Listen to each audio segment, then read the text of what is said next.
Sorry, may daw sa email guys. So, nangita nga ako mga amo sa ilang gustong paliton. Nagsunod-sunod na ginainyo kang alagad na pobre guys.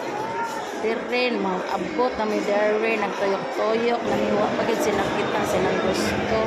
Isa ka na lang istaas.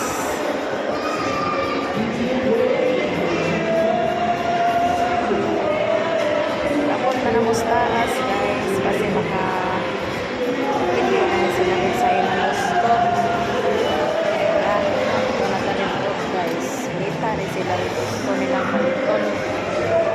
Ito, kita kasunod-sunod guys. So, ni sila dire.